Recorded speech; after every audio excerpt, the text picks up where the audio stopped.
नमस्कार दोस्तों, आज मैं आ गया हूं गांव के बच्चों के बीच। ये क्रिकेट के खिलाड़ी हैं और क्रिकेट खेलते हैं। आप देख सकते हैं कि यहाँ पे इन्होंने अपना एक छोटा सा एक प्रैक्टिस का ग्राउंड भी बनाया हुआ है। ये गांव का एक ऐसा मैदान है जहां आप देख सकते हैं कि इंडियन क्रिकेट टीम में भी काफी खिलाड़ी इस छोटे से देहात से या फिर गाँव देहात से पहुंचे हैं, छोटे शहरों से पहुंचे हैं। महेंद्र सिंह धोनी का उनमें सबसे बड़ा नाम है। ऐसे ही ये कुछ खिलाड़ी हैं जो अपने भविष्य को देख रहे हैं कि हाँ, ये भी एक दिन भारतीय क्रिकेट टीम में जाएंगे, उसी के लिए प्रैक्टिस कर रहे हैं। लेकिन सबसे बड़ी बात है कि आईपीएल जोरों पर है और आईपीएल का खुमार जो है वो लगातार क्रिकेट फैंस के सिर पर चढ़ के बोल रहा है। तो अब ये जो नौजवान खिलाड़ी हैं ये क्या सोचते हैं क्रिकेट को लेकर और कितना समझते हैं क्रिकेट को लेकर, और जो कल मैच हुआ दिल्ली और कोलकाता के बीच, उसमें आखिर कोलकाता कहाँ मार खा गई, आखिर कोलकाता क्योंकि लक्ष्य के नजदीक पहुंच गई थी, कि आखिर क्या गलती रह गई कोलकाता से कि वो जीतते हुए मैच को हार गई। ये सबसे बड़ी बात है और कुछ कारण है जिसके बारे में हम डिस्कस करेंगे इन सब नौजवान खिलाड़ियों के साथ। सबसे बड़ी बात यह है कि कोलकाता की हार के जो 5 कारण हम डिस्कस करेंगे इस वीडियो में,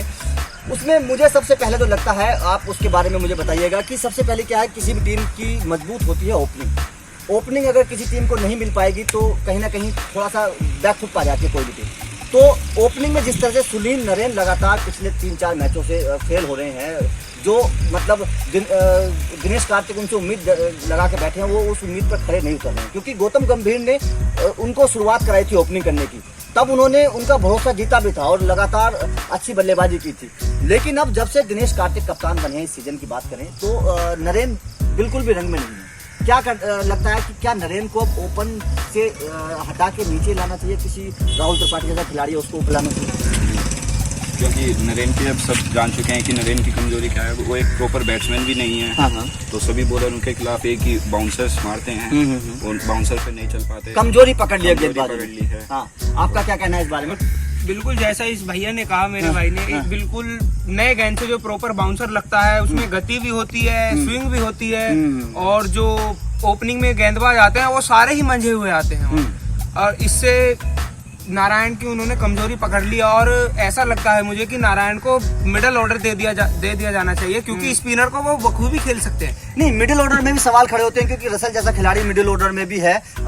आपसे मैं पूछना चाहता हूं कि नारायण जो आए थे वो अपनी गेंदबाजी के लिए आए थे, स्पिनर थे अच्छे, जब नारायण टीम में आए थे क्रिकेट इंटरनेशनल क्रिकेट में खेले थे वेस्ट इंडीज के लिए। लेकिन उसके बाद में गौतम गंभीर ने आईपीएल में उन्हें बल्लेबाज बनाया। तो क्या नारायण के अंदर एक बल्लेबाज, अच्छे बल्लेबाज होने की काबिलियत है, खासतौर पर ओपनिंग करने की? नहीं, ये काबिलियत सुनील नारायण के अंदर नहीं है। ये गलत खिलाया हुआ है। अब की बार तो बॉलर ने समझ लिया है कि बाउंसर पे वो नहीं खेल सकते, तो इसलिए राहुल त्रिपाठी को ओपनिंग में लाना चाहिए और इन्हें टीम से बाहर कर देना चाहिए। जी बिल्कुल, सभी नौजवान खिलाड़ियों का कहना है कि हाँ, नरेन के अंदर एक ओपनर के तौर पर खेलने की काबिलियत नहीं। हाँ, एक अच्छे स्पिनर जरूर है नरेन, तो उन्हें एक एज ए स्पिनर ही टीम में खेलना चाहिए। दूसरा सबसे बड़ा कारण जो हमें लगता है, और मैं इन लोगों से भी पूछूंगा बच्चों से, कि इवन मॉर्गन जैसा धुआंधार प्लेयर जो इंग्लैंड की टीम का कप्तान है, उस खिलाड़ी को आप 5वें-6ठे नंबर पर उतार रहे हैं, वो भी जब टीम के ऊपर दबाव आ जाता है, 4-5 बल्लेबाज आउट हो जाते हैं, तो कितना सही है वो बैटिंग ऑर्डर उनका? मैं आपसे पूछना चाहता हूं कि इवन मॉर्गन जिस तरह का खिलाड़ी है, विश्व स्तरीय खिलाड़ी है, आपने देखा होगा इवन मॉर्गन की बल्लेबाजी, इंग्लैंड के कप्तान रहे हैं, तो जिस बल्लेबाजी क्रम पर मॉर्गन को खिलाया जा रहा है, क्या वो बल्लेबाजी क्रम उनका सही है? वो बिल्कुल बेकार है। उनको या तो 3 या 4थे नंबर तक तो आ ही जाना चाहिए, क्योंकि वो एक अच्छे कप्तान है और बहुत ही एक्सपीरियंस है उनके पास, वो हिटिंग काबिलियत भी रखते हैं और अच्छे खिलाड़ी हैं, हिटर है, पावर हिटर है। आपका क्या कहना है इस बारे में? बस यही कहना है कि जो ये 6-7वें डाउन पे भेज रहे हैं उन्हें थोड़ा सा प्रमोट करें, क्योंकि वो इस तरह का बल्लेबाज है, खिलाड़ी है कि वो गेम की सिचुएशन के हिसाब से खेलता है। अगर उसे हिटिंग करनी होगी वो हिटिंग करेगा, अगर उसे डिफेंसिव खेलना है, सिंगल लेवल निकाल के खेलना है, तो उसे वो भी बखूबी खेलना आता है। बिल्कुल, मॉर्गन की बल्लेबाजी को लेकर आप क्या कहना चाहते हैं? बिल्कुल ये बात सही है। उसने कल बिल्कुल दिल्ली एक तरफा मैच कर ही दिया था। अगर वो एंड तक खेल जाता तो शायद KKR जिता भी ले जाता। उसे ऊपर आना चाहिए, कार्तिक को अपना डाउन भी नीचे करना चाहिए। जहाँ तक सेकंड डाउन आना ही चाहिए बैटिंग करने के लिए, अगर KKR को आगे आपके सारे मैच जीत रहे हैं और क्वालिफाई करना है। बिल्कुल, ये सबसे बड़ी बात कही है। देखिए, जो आपकी टीम का सबसे एक्सपीरियंस प्लेयर है, सबसे बेहतरीन प्लेयर है, सबसे धाकड़ प्लेयर है, टीम को उसको ऊपर प्रमोट करना चाहिए, ये बिल्कुल बात सही है। और ये एक सबसे बड़ा हार का कारण हमें लगता है कि KKR की हार का कारण रहा। 2 कारण हमने आपको बताए। तीसरा कारण हमें जो लगता है KKR की हार का कारण वो ये था कि नरेन को ऊपर भेज दिया और राहुल त्रिपाठी जिन्होंने अच्छी बल्लेबाजी करी आखिर में आकर, हो सकता था कि आखिर 6 और गेंदों पर जब 24 रन की जो दरकार थी, हो सकता था कि राहुल त्रिपाठी जिता भी ले जाते अगर उनके बल्ले पे गेंद आ जाती, तो लेकिन हो नहीं पाया क्योंकि दबाव इतना था। तो जो ओपनर खिलाड़ी है उसको आप नीचे उतार रहे हैं और जो नीचे वाला खिलाड़ी उसको ऊपर उतार रहे हैं। तो तो राहुल त्रिपाठी को लेकर आपको क्या कहना है कि राहुल त्रिपाठी में कितना दम है? क्या वो एज ए ओपनर कामयाब हो सकते हैं? राहुल त्रिपाठी एक अच्छे बैट्समैन है, पर उनके अंदर वो काबिलियत नहीं है कि वो लोअर ऑर्डर में जाके हिटिंग कर पाए। वो एक अच्छे बैट्समैन है एज ए ओपनर। हाँ, आपका क्या कहना है राहुल त्रिपाठी को लेकर? बिल्कुल सही बोला इसने, वो बिल्कुल परफेक्ट बैट्समैन है एज अ ओपनर, क्योंकि ओपन में क्या होता है, हमारे पास फील्ड रिस्ट्रिक्शन होते हैं जिसमें 2 खिलाड़ी ही बाहर हो सकते हैं। हाँ। बस बल्लेबाज को सर्कल टपाना है और रन बनाने हैं। पावर प्ले का जो T20 मेन मोटिव होता है वो रन बनाने का ही होता है बल्लेबाज के लिए, इसीलिए उन्हें ओपन में ही सही रखना है। राहुल त्रिपाठी को लेकर आपका क्या कहना है? राहुल त्रिपाठी के अंदर क्या KKR को ओपन करके अच्छा स्कोर देने की काबिलियत? बिल्कुल राहुल त्रिपाठी को ओपन ही आना चाहिए, क्योंकि हमने पिछले 2 सालों में भी देखा था, राजस्थान के लिए ओपन करते थे और काफी ज्यादा उन्होंने अच्छे रन भी बनाए हैं। उन्होंने लगभग 19 मैचों में 600 कुछ रन है उनके, 600 प्लस रन ही है उनके, तो काफी अच्छे ओपनर हैं और उन्हें ओपन ही करना चाहिए। बिल्कुल, जैसे कि इस लड़के ने बताया कि हाँ, राहुल त्रिपाठी के अंदर काबिलियत हो, राजस्थान रॉयल के लिए वो ये चीज कर भी चुके हैं, दिखा चुके हैं कि हाँ, उनमें ओपनिंग करने का दम है और रन बनाने का दम है। तो नीचे खिलाना मुझे तो लगता है कि किसी न किसी हद तक KKR का और दिनेश कार्तिक का एक गलत फैसला है, और उम्मीद करेंगे कि आने वाले भविष्य में दिनेश कार्तिक इस गलती को सुधारें। 3 गलतियां हो गई। चौथी जो गलती हमें सबसे बड़ी लगती है वो ये थी कि छोटा मैदान। सबको पता है कि इस मैदान पर खूब चौके छक्के लगते हैं। उस लिहाज से क्या KKR ने या दिनेश कार्तिक की गेंदबाजी के जो था उसमें कुछ गलती हो गई? जी हाँ, हाँ, आप बताइए। जी हाँ, 18वें ओवर में स्पिनर को लाना नहीं था, फास्टर को लाना था।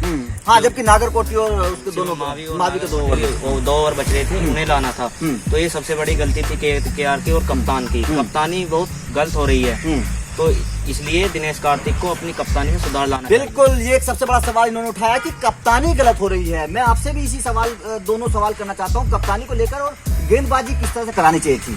जी, नागरकोटी को ओवर दे देना चाहिए, तो क्योंकि सुबह अच्छा खेल रहे थे, अच्छी फॉर्म में, तो छोटा मैदान, तो स्पिनरों को तो कम से कम 20-22 ओवर का वहाँ पे जाता ही। बिल्कुल, शायद नागरकोटी अच्छा ओवर निकाल देते। अच्छे गेंदबाज भी हैं, अच्छी ओवर कर डालते हैं, पेस भी है उनके पास।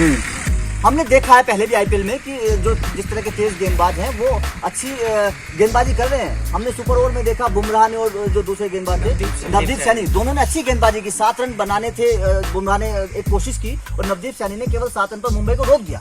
तो तेज गेंदबाज इस IPL में अच्छा कर रहे हैं। तो मुझे ऐसा लग रहा था कि नागरकोटी और शिवम मामी दोनों उसी तरह के गेंदबाज हैं, उसी तरह की स्पीड दोनों के पास है। तो बेहतर होता कि अगर दोनों को एक ओवर, वो 19 ओवर मिल जाता। एक सवाल मेरे जहन में और है कि क्या दिनेश कार्तिक की कप्तानी पर सवाल है? क्या अब कार्तिक को हटाकर मॉर्गन को कप्तान बना देना चाहिए, क्योंकि मॉर्गन कामयाब कप्तान है? क्या कहेंगे? मेरे हिसाब से तो दोनों 50-50% है, क्योंकि दिनेश का ऐसा नहीं है कि दिनेश कार्तिक ने भी कप्तानी नहीं की है। दिनेश कार्तिक ने इंडिया के लिए कप्तानी की है 1-2 मैचों में, और दिनेश कार्तिक एक अच्छे बैट्समैन भी हैं और सिचुएशन को, गेम की सिचुएशन को समझते भी हैं, क्योंकि आपने देखा होगा वो निदास ट्रॉफी जो हुई थी उसमें उन्होंने उसका सेमीफाइनल जिताया था हमें बांग्लादेश के खिलाफ। उन्होंने 10-12 गेंदों में 28-29 रन मारे थे। तो अगर वो इस समय थोड़ी फॉर्म में नहीं है तो वो अपना थोड़े जो साथ के खिलाड़ी हैं उनसे कंसल्ट करके डिसीजन ले, ये मेरा मानना है। अगर इस पूरी वीडियो का हम एक कंक्लूजन निकालें तो आपको क्या लगता है कि KKR को अपनी अगले मैच में क्या क्या बदलाव करने चाहिए? बदलाव की तो कोई जरूरत नहीं है, बस बैटिंग ऑर्डर और बॉलिंग ऑर्डर को सही ढंग से इस्तेमाल करना होगा, और रसल की फॉर्म तो मेन चीज है। रसल की फॉर्म, देखिए ये एक सबसे बड़ी बात थी। हमने ये जाना इन बच्चों से कि आखिर KKR की क्या क्या गलतियां रही। बाकी इसी तरह की वीडियो लगातार बच्चों के साथ खड़े होकर हम आपको दिखाते रहेंगे। और इस बच्चों का देखिए, ये स्टेडियम भी जरा आप देख लीजिए कि किस तरह से मेहनत करके अपने भविष्य को देख रहे हैं टीम इंडिया में। नमस्कार।